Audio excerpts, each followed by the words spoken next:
Assalamualaikum warahmatullahi wabarakatuh. Apa kabar kalian semua? Semoga sehat selalu dan diberikan lindungan oleh Tuhan Yang Maha Kuasa. Pada kesempatan kali ini kita akan membahas mengenai interaksi global terhadap budaya nasional. Langsung saja masuk pada pembahasannya. Dampak interaksi global terhadap budaya nasional. Globalisasi merupakan proses tatanan masyarakat luas yang menjadikan dunia tanpa batas. Globalisasi tidak mengenal ruang, jarak, dan waktu karena semua telah terhubung satu dengan yang lain. Karena ini juga pengaruh dengan adanya internet ya. Interaksi antara satu negara dengan negara lainnya menjadi sangat mudah. Bangsa Indonesia tidak mampu membendung pengaruh globalisasi tersebut. Ada banyak pengaruh positif yang dapat dipetik dari dampak interaksi global, akan tetapi terdapat juga dampak negatifnya. Jadi ini seimbang ya, tetap ada hal yang positif maupun hal yang negatif. Lalu detailnya bagaimana? Mari kita bahas secara menyeluruh, mulai dari dampak positif terlebih dahulu. Dampak positif interaksi global terhadap budaya nasional. Interaksi global sangat penting untuk budaya nasional. Interaksi tersebut menyebabkan kebudayaan Indonesia dikenal luas oleh masyarakat di berbagai belahan bumi lain. Jadi lingkupnya bisa mencapai dunia. Dampak positif interaksi global terhadap budaya nasional antara lain, pertama, eksistensi kebudayaan Indonesia meningkat. Kedua, jati diri bangsa Indonesia lebih dikenal di mata dunia. Ketiga, pariwisata kebudayaan di Indonesia juga ikut meningkat. Keempat, pendapatan masyarakat dan pendapatan daerah ikut meningkat. Itu salah satunya pengaruh dari pariwisata. Jadi ada income yang masuk dari sektor wisata maupun sektor-sektor lain. Dan terakhir, terciptanya lapangan pekerjaan baru. Entah itu dari sektor pariwisata ataupun kita dikenal dari barang-barang ekspor yang kita miliki. Berikutnya, masuk pada hal yang negatif ya. Dampak negatif interaksi global terhadap budaya nasional di Indonesia ya. Pada era globalisasi, unsur-unsur budaya asing dapat masuk dengan mudah. Unsur yang bertentangan dengan budaya nasional dapat mengancam jati diri bangsa. Pada era ini, setiap bangsa berkesempatan memberikan pengaruhnya kepada bangsa lain. Akibatnya, berbagai paham dan ideologi masuk budaya bangsa lain, tidak terkecuali bangsa Indonesia. Masyarakat Indonesia yang tidak dapat menyaring budaya dari luar akan terbawa arus globalisasi dan meninggalkan budaya asli Indonesia. Ya, ini merupakan hal negatif dengan adanya globalisasi. Globalisasi hampir mempengaruhi semua bidang kehidupan. Tidak semua masyarakat menerima globalisasi dengan tangan terbuka. Ketidaksiapan dalam menerima globalisasi menciptakan berbagai perubahan dalam masyarakat. Beberapa dampak ketidakpastian dalam penerimaan globalisasi ada dua. Yang pertama, kesenjangan budaya atau bisa disebut juga dengan cultural lag. Dan kedua ada gegar budaya atau juga bisa disebut cultural shock. Kita akan mulai membahas mengenai kesenjangan budaya ya.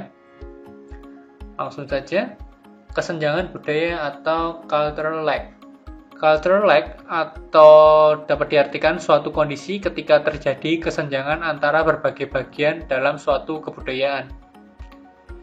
Cultural lag juga dapat dipahami sebagai ketertinggalan kebudayaan. Kondisi tersebut terjadi karena unsur-unsur kebudayaan tidak berkembang secara bersamaan. Jadi ada faktor ketertinggalan ya. Salah satu unsur yang berkembang dengan pesat dan unsur lainnya mengalami ketertinggalan. Nah, seperti itu. Jadi unsur-unsur budaya yang ada tidak berjalan secara beriringan, tetapi ada beberapa unsur yang mendahului. Jadi terdapat ketertinggalan. Itulah yang disebut dengan kesenjangan budaya. Berikutnya ada gegar budaya atau culture shock. Gegar budaya dapat diartikan sebuah istilah psikologi yang menggambarkan keadaan dan perasaan seseorang menghadapi kondisi lingkungan sosial budaya yang berbeda. Jadi intinya terdapat suatu perbedaan ya. Globalisasi membawa banyak unsur budaya baru yang mungkin menyebabkan kekagetan bagi masyarakat yang tidak siap menerimanya. Unsur budaya tersebut tidak serasi dalam kehidupan masyarakat yang bersangkutan.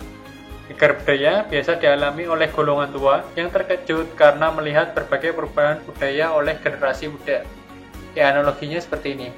Para generasi tua kurang bisa beradaptasi dengan kemajuan teknologi ataupun budaya-budaya baru pada saat ini.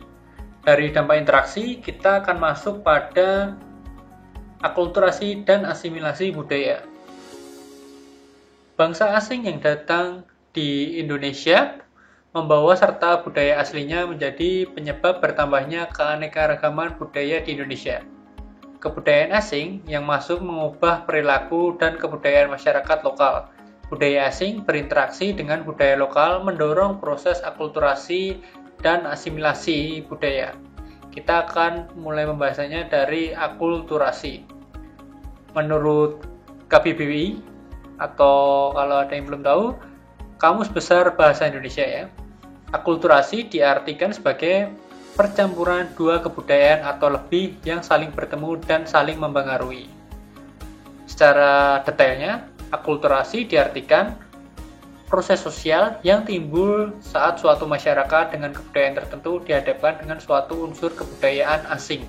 Kemudian seiring berjalannya waktu, kebudayaan asing tersebut diterima serta diolah tanpa menghilangkan unsur kebudayaan kelompok itu sendiri. Jadi intinya akulturasi ini adalah penggabungan antara budaya lokal dengan budaya asing yang tanpa menghilangkan unsur kebudayaan kelompok itu sendiri. Jadi tidak ada menghilangkan unsur kebudayaan ya. Jadi kedua unsurnya itu tetap ada, entah itu dari kebudayaan lokalnya ataupun kebudayaan asing. Contohnya, kita bisa melihat wayang. Wayang adalah bentuk akulturasi antara kebudayaan Jawa dengan kebudayaan India.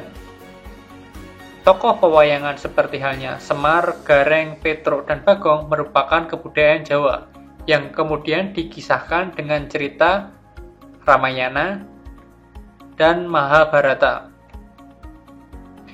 Yang kedua cerita ini juga berasal dari India ya.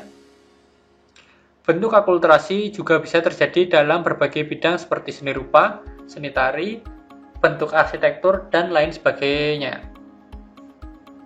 Berikutnya kita masuk pada asimilasi. Asimilasi dapat diartikan penyatuan atau pembaruan dua kebudayaan asli menjadi kebudayaan baru yang disertai hilangnya kebudayaan asli. Jadi ini saling bercampur dan membuat kebudayaan baru ya. Kalau ini analoginya ya percampuran warna. Seperti halnya warna hitam dan putih, kita tambahkan itu menjadi warna baru berupa abu-abu. Nah, analoginya seperti itu ya. Kalau akulturasi tadi bergabung tetapi tidak merubah esensinya atau unsur-unsurnya ya, sedangkan si asimilasi ini memunculkan unsur baru. Ya, analoginya seperti warna ini tadi. Proses asimilasi bisa terjadi saat anggota kelompok atau suatu masyarakat berinteraksi dengan intensif secara langsung dalam waktu yang relatif lama. Kemudian sifat khas dari unsur kebudayaan kelompok yang berbeda masing-masing berubah serta saling menyesuaikan diri dan menghasilkan unsur kebudayaan campuran. Contoh asimilasi adalah munculnya musik dangdut. Musik dangdut adalah hasil perpaduan antara musik tradisional daerah dan musik dari India. Sejarahnya, dangdut dipengaruhi oleh musik India melalui film Bollywood oleh Elia Kadam dengan lagu Boneka India, dan terakhir lahir sebagai dangdut tahun 1968 dengan tokoh utama Rhoma Irama yang kita kenal sebagai Raja Dangdut. Nah, itu tadi pembahasan mengenai akulturasi dan asimilasi. Keragaman budaya Indonesia merupakan potensi dan kunci bagi pembangunan nasional. Interaksi global pada era globalisasi tidak dapat dihindari. unsur-unsur kebudayaan asing dapat masuk dengan mudah, sehingga terjadi akulturasi dan asimilasi budaya. Proses pembentukan kebudayaan melalui akulturasi dan asimilasi hendaknya disikapi secara bijaksana dalam kehidupan masyarakat Indonesia. Meskipun demikian, kebudayaan nasional adalah identitas bagi Indonesia di dunia internasional. Maka dari itu, kita harus tetap menjaga dan melestarikan kebudayaan kita. Sekian mengenai pembelajaran tentang interaksi global terhadap budaya nasional. Terima kasih atas perhatiannya. Mohon maaf apabila ada kesalahan kata. Assalamualaikum warahmatullahi wabarakatuh.